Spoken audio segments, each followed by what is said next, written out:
founder of Restore Ministries, Scott Reall.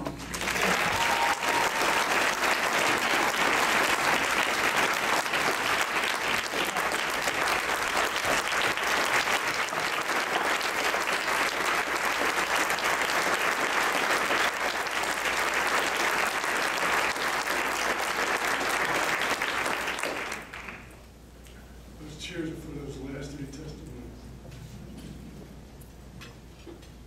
I've been working on this speech for 2 months.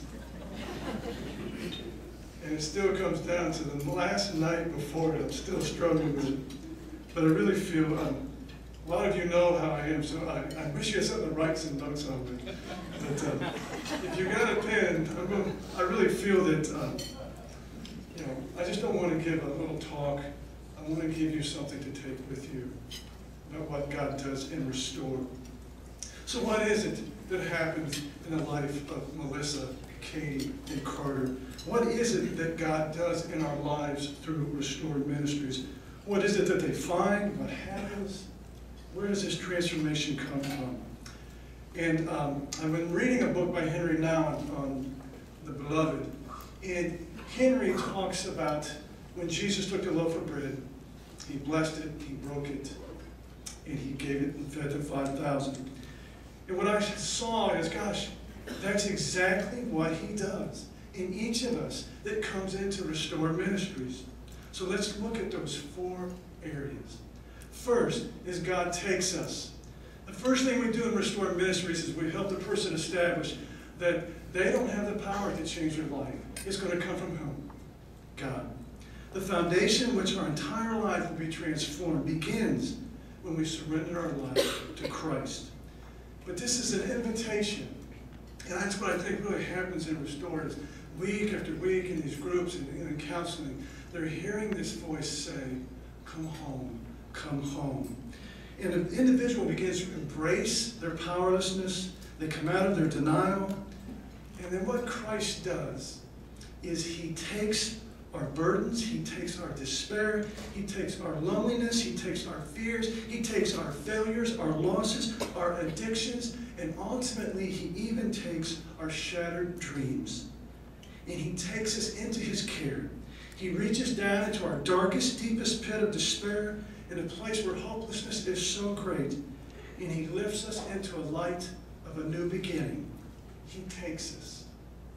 Secondly, he blesses us. I got a great story for you. Blessing comes from the Latin word benedicere. And I said that pretty rough. So I've been struggling with, gosh, I don't want to stand in front of 300-some people. I don't know how to pronounce the word in Latin. And so I called around and nobody spoke Latin. So this morning, anybody here been to Radnor Lake? Well, if you park in a gray and white parking lot and you start up, there's this huge hill that you go up immediately. And I'm at that bottom of that hill and I'm praying, Lord, how do you say benedicere in Latin? And I look up at the top of the hill, walking down is a nun. And she's got all the white robes on. I'm like, oh. And she was walking with a friend, and I stopped her. I said, this is going to sound silly, but I'm with Restore Ministries with the YMCA. I'm going to talk tonight, and I'm trying to find how you pronounce this word in Latin. I said, do you speak Latin? She said, well, of course. And so she told me how to pronounce it, and I said, no, by chance, you know Clark Baker, our old CEO, and she was, oh, I love Clark, he's good. So that was a real God moment. But I want you to hear what it means to be blessed. Blessing means, and that's where we get the word benediction that we use in church. It means to speak well over someone. It's affirmation. This affirmation, I believe, is the most powerful place in Restore's healing community. Because people come to us struggling with their failures, with their addictions, and they're filled with toxic shame. And what that leads to is a place of self-rejection. And any time we reject self, the enemy has won. And the person is going to turn to their addictions. So God's affirmation is that voice that says, you are my beloved. one who I'm so, so close to, and you're so special to me. I believe that that voice is the message of Restore Ministries. When people start getting that blessing through the voices of all the all their co-participants and the staff, they begin to believe that this is true, that God really does love me, just the way that I am. And here is something that I believe happens for us. Affirmation that comes from a heart of grace has the life-transforming power to reach into our shame, and there God's voice shouts louder and truer of who we really are. And that truth sets us what? Free. And become the men and women that God called us to be. When we are giving a blessing that affirms a truth that we indeed are truly loved by God, there in the heart that is broken by shame, struggling with low self-worth and low self-esteem, struggling to believe that there's anything good in them, God's voice breaks through and blesses them with the greatest affirmation of who they really are. And here's what, if you could write this down, this is a keeper. This affirmation of our true self begins to create the reality to which it speaks. When the person sees it, that it's true, that this who Melissa is, this who Carter is, this who Katie really is, their lives change, as he did in mine. He gives us a blessing. The third part is we embrace our brokenness.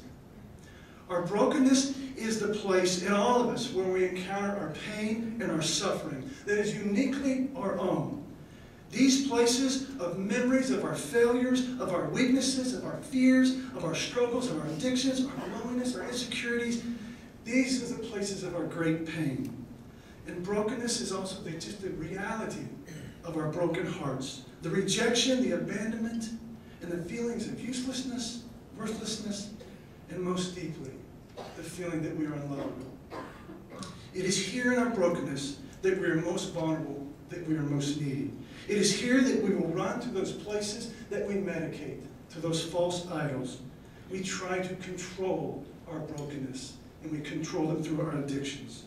And restore, and this is the hard part for us, we lead people into that suffering, and we lead them into that pain with Christ. Because that is where he begins to heal their hearts. We embrace our brokenness, we step forward in our healing. With the help of others in a healing community, we find the courage to embrace this brokenness and to make our most feared enemy into a friend and claim it as an intimate companion. This is the reason that healing is so difficult for so many of us, is we don't want to know the pain. But in the healing community, we face the courage to go on, to face it, to live through it, and to find a healing. This is a heart of restore. We embrace our brokenness. And then the fourth part, the most beautiful, which so many of you here are a part of that, we give it away. So we come to restore. God takes us. He blesses us. He breaks us so that we can be broken, to be given away. The greatest fulfillments in our lives come from giving of ourselves to others. The life that we are looking for and the longing that we are looking to find comes in the fulfillment of